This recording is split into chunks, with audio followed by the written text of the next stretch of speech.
प्रिय विद्यार्थियों, आप सब कैसे हो। भगवान से प्रार्थना करता हूँ कि आप स्वस्थ और खुश रहें, आपका भविष्य उज्ज्वल हो।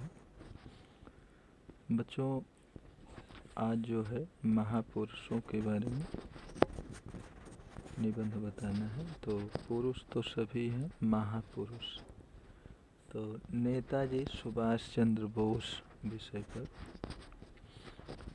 आपको निबंध लिखना है। तो नेताजी सुभाष चंद्र बोस के बारे में ध्यानपूर्वक सुनेंगे और समझेंगे। सुभाष चंद्र बोस को हम नेताजी के नाम से जानते हैं। जैसे हर एक का उपनाम होता है, जैसे महामना, लोकमान्य, नेताजी, सरदार। सरदार किसको? सरदार वल्लभ भाई पटेल। तो नेताजी सुभाष चंद्र बोस को हम नेताजी के नाम से जानते हैं। सुभाष चंद्र बोस का जन्म या उनका जन्म 23 जनवरी 1897 को बंगाल में हुआ था। वे बचपन से ही बड़े बुद्धिमान थे। नेताजी जो है बचपन से ही बड़े बुद्धिमान थे। 1913 में उन्होंने कोलकाता विश्वविद्यालय से बीए पास किया।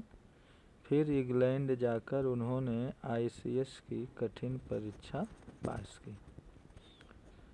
आईसीएस परीक्षा पास करके सुभाष बाबू ने ऊंचे पद की सरकारी नौकरी करना पसंद नहीं किया। शुरू से ही उनके हृदय में देश प्रेम उमड़ रहा था।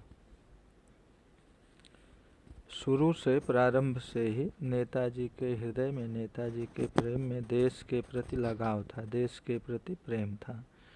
वे भारत को आज़ाद देखना चाहते थे, भारत को स्वतंत्र देखना चाहते थे। उन्होंने गांधी जी के असहयोग आंदोलन में भाग लिया। वे अपने देश प्रेम, त्याग और निडरता के कारण लोकप्रिय नेता बन गए। उनमें देश प्रेम, त्याग और निडरता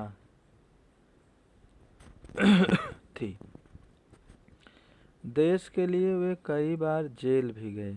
भारत से बाहर जाकर सिंगापुर में उन्होंने आज़ाद हिंद फौज बनाई और वे नेताजी के लाडले नाम से प्रसिद्ध हुए। आज़ाद हिंद फौज का गठन किसने किया था? नेताजी सुभाष चंद्र बोस ने। वे भारत के लोगों से कहते थे कि तुम मुझे खून दो, मैं तुम्हें आज़ादी दूंगा। नेताजी का नारा था कि तुम मुझे खून दो, मैं तुम्हें आज़ादी दूंगा। दुर्भाग्य से सुभाष चंद्र भारत को आज़ाद न देख सके। 18 अगस्त 1945 को बैंकॉक से जापान जाते समय एक विमान दुर्घटना में उनकी मृत्यु हो गई। सुभाष चंद्र बोस भारत माता के क्रांतिकारी सपूत थे। उनका दिया हुआ जय हिंद का नारा हमेशा गूंजता रहेगा। तो जैसे नेताजी हम आपके बीच में नहीं हैं, लेकिन उन्होंने देश के लिए जो कुर्बानी दी, देश के लिए जो कार्य किया, उनमें जो विलक्षण गुण थे, आज भी ना रहते हुए भी हम आपके बीच में उनके विचार मौजूद हैं। तो बच्चों, आज का होमवर्क रहेगा, नेताजी सुभाष चंद्र विषय पर निबंध लिखो, याद भी करो। यही होमवर्क रहा। Thank you.